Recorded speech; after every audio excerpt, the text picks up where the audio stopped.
We are about to embark on an immersive journey through the corridors of our minds. Stand by as we prepare for departure.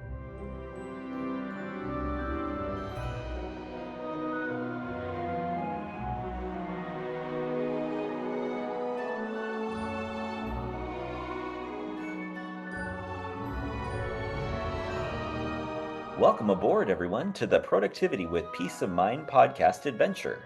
Our journey will begin in just a moment. Inhale deeply and exhale. Our voyage takes us on a captivating tour, diving deep into the intricate layers of our thoughts and imagination. Brace yourselves for the complexities of our evolution. For a safe and enjoyable journey, stay seated, secure your helmet and protective goggles, and keep hands, feet, and legs inside while the ride is moving. Now relax and enjoy.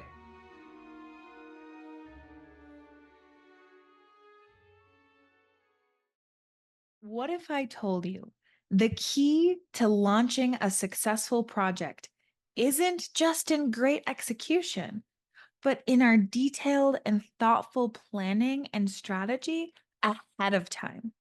Today, we'll talk about how to launch a successful project without the overwhelm. Having a well thought out and thorough planning process for any project really does make or break your results and your success and how that's going to turn out. Now, every idea and creation that we make isn't going to be a smashing success in the sense of if an idea works or doesn't, but we're going to get there a lot faster and make much more progress when we plan ahead of time and are intentional. And every single time we go out and do something, we are learning something new and we're figuring out what works, what doesn't, and we're fine tuning and honing in on exactly what works for our longer term goals and vision. It's also important to really understand our why behind the project. What will this mean for us? What will this mean for others? What kind of impact is this going to make? Who will this affect? What does it get rid of? What does it add? Does it make our lives easier? Does it add more work? Really thinking through the results that you want and what this will mean for you ultimately at the end. Once we understand where we're going, what that will look like, you then want to break down exactly what it takes to get there. So thinking through everything that it will take to reach your goal. And when you have your list, you want to organize it and break it down into bite sized, manageable, doable, and easy steps. So while we set big, audacious goals, it's also very important to start small and make it really manageable, easy, and doable, and make sure it fits in your calendar. So open up your calendar or your planner or wherever you schedule your days and put in those time blocks and result times of exactly what you're going to create when. So you have your big goal. This is what you're going to accomplish at the end of your project, what you will see, have, do, or be, or what you will have created at the end of your goal. That goes at the top. Underneath that, you have your smaller goals. And these can also be your milestones of knowing, okay, at this point, when I've reached this, it means this. And then these are the things I'm going to do next. So breaking down within each of your smaller goals or your milestones all of the other action items and tactics, and making sure each and every single one of those are also scheduled out and there are time for each. If you set a time block for one of your bigger goals or milestones, you're not going to be clear on what you need to do and the exact steps to take. So, breaking it down as simple as you possibly can. And then add your notes, like list out all of the details and the notes that you need to take. I can't tell you the amount of times I've sat on a meeting, typed out my notes from my conversations that I've had, and literally copy and pasted everything from those notes into a calendar invite to myself so that I'm not missing a single step. I've often been told I have an incredibly strong follow through and follow up, but that is why. It's these tiny little shifts. It's not that my brain remembers. Our brain is not designed to take in and hold the amount of information that we're inputting and outputting every single day in our busy lives today. But when we make our systems work for us in this way, It is one of the simplest, smallest hacks or ninja tricks that creates the most profound outcome. And I promise you, your teams will be blown away. Anyone you work with will love this because nothing gets missed. It also provides clear timelines of exactly what's happening and when. So when you talk to other teams or anyone else that you are working with or that you want to share your project with or talk about it with, you know exactly what's coming and when.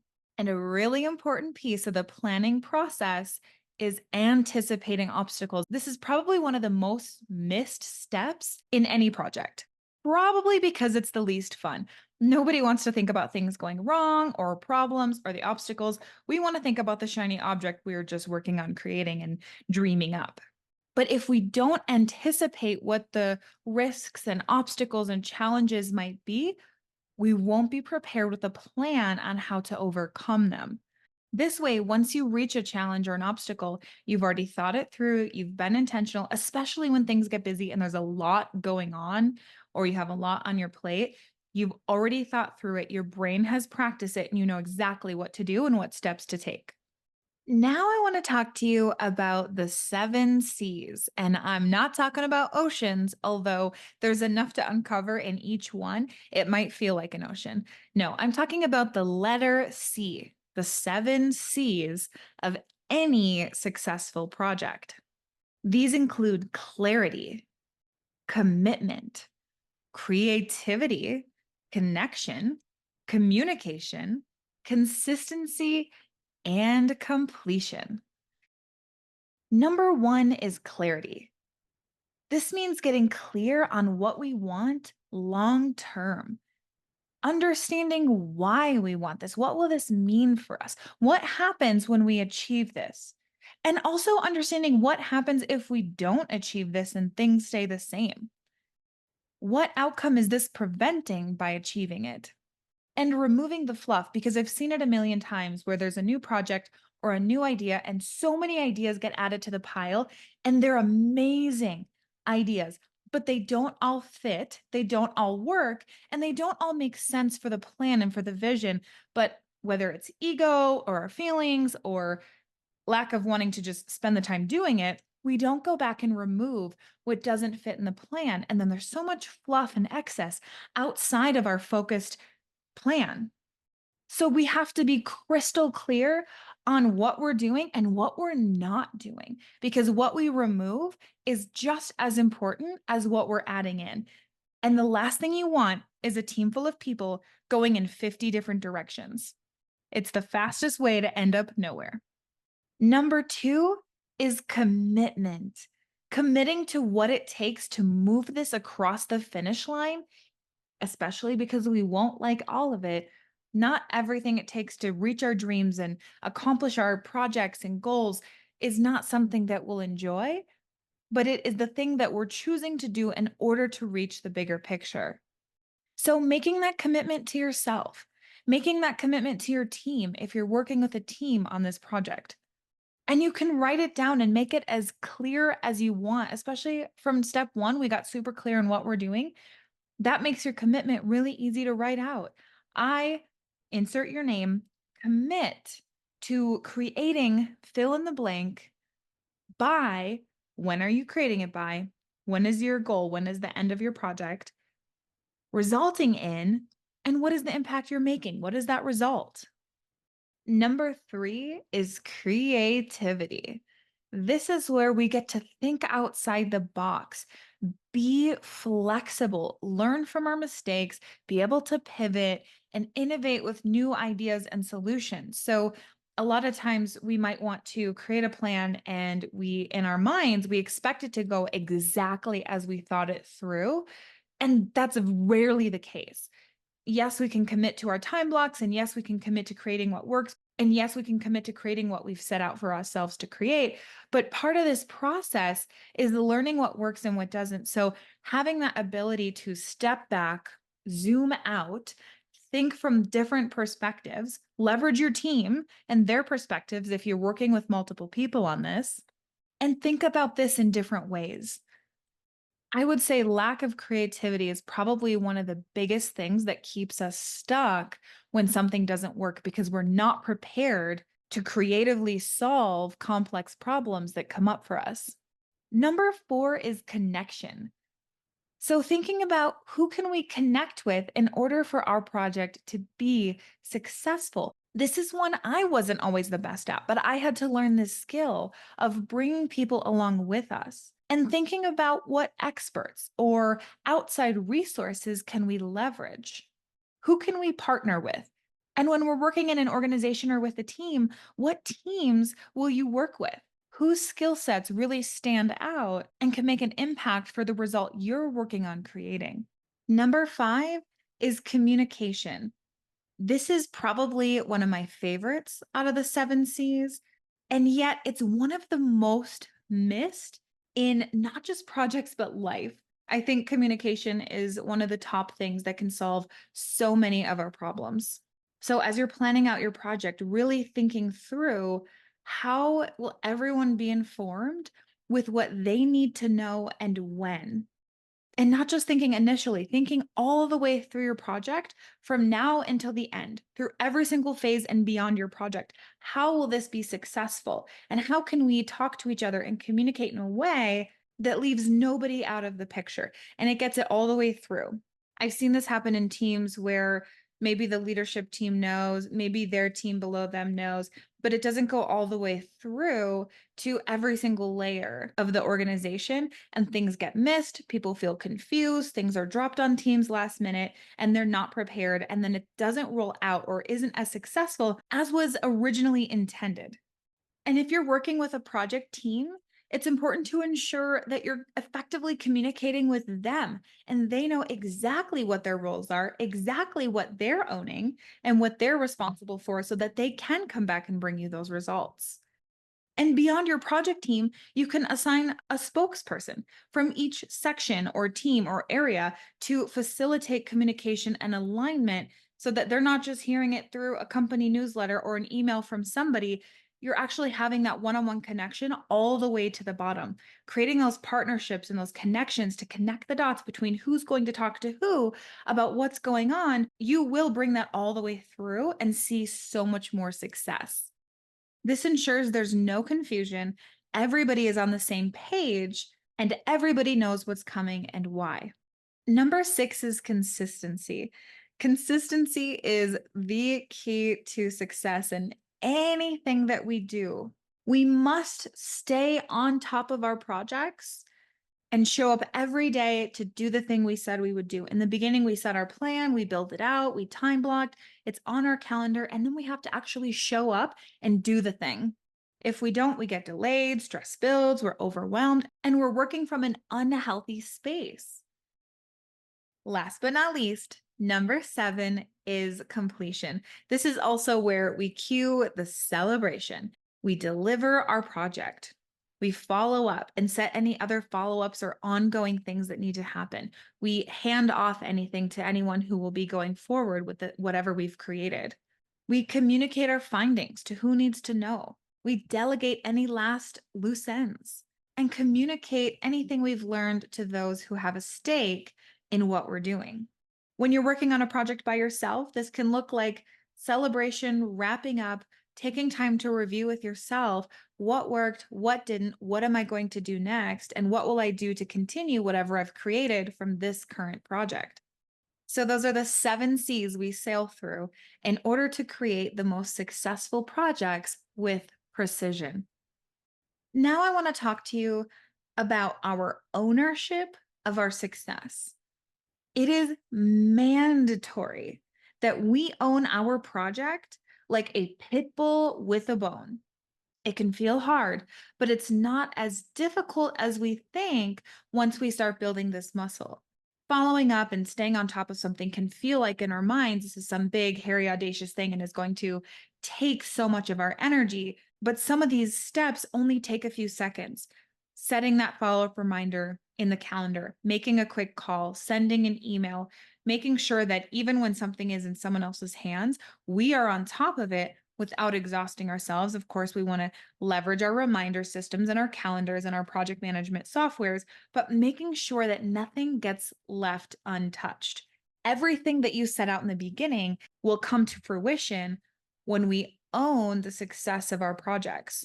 Whether you are the owner of a project and you have your whole project team you're managing and you're managing the process, or you're working on your own personal project, or you're starting a business and you're an entrepreneur that's earlier on without a team, you can manage yourself and manage your own process that you've created for you. Making sure that we have clear ownership can look like a commitment of I'm going to have created this or done this or researched this or found this out or gathered information by such and such date, time. Maybe there's a meeting as a follow up. Having all of that planned out ahead of time so everybody involved knows exactly what's due, exactly what their deliverables are along the way, makes it so much easier to actually meet those expectations. And by the way, if you're using this to go through a personal project on your own, you can set calendar invites for yourself to check in with you. So those self reflection times can be just meetings with yourself. Depending on the size of the project, you may break down roles much further. So you could have a designated owner for kind of the overarching project management process. That could be you or someone on your team. And then you can have owners of different sections or for different teams within the project, especially when the project's a lot bigger. And you can also assign advocates. So you may have your core project team, and then you may also have advocates that are partnering with you to help get the word out and make sure that everyone's excited about what's coming. They know what it is and they're ready to take action. And clear communication along the way, that was one of our C's. It creates accountability to prevent anything from being missed or falling through the cracks.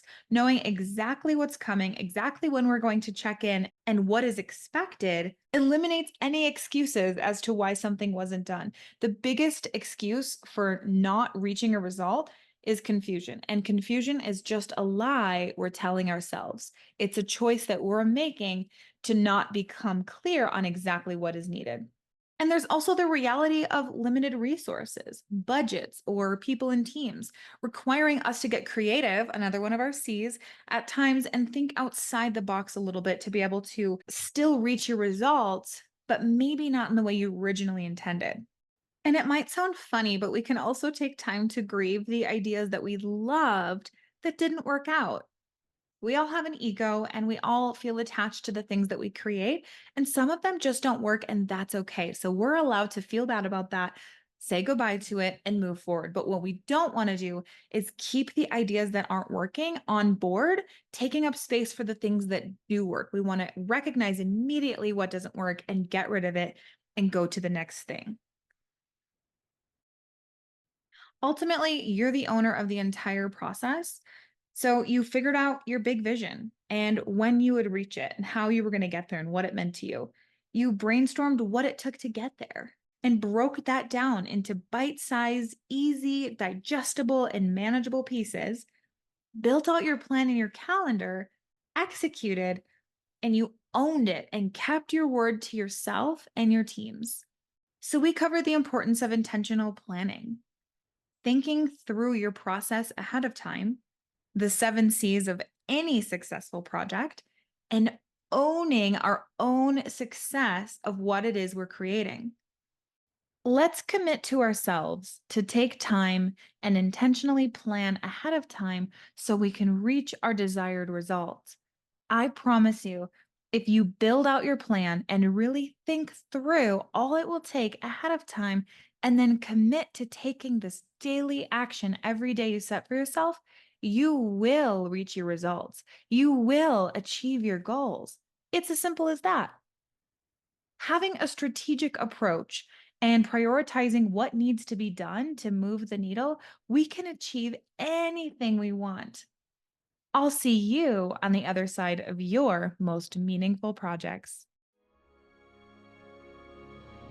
Thank you for braving the inside of your mind with me. The better we understand ourselves, the more deeply we understand the world. And as our awareness grows, life just gets better and better. If you've enjoyed this episode, please take a moment to leave a review and share this with anyone else you think could benefit from listening. A quick reminder that the content shared in this podcast is for informational purposes only. I am not a licensed therapist, and the discussions here are not a substitute for professional advice. If you're dealing with a specific issue or need personalized guidance, please consult with a qualified professional.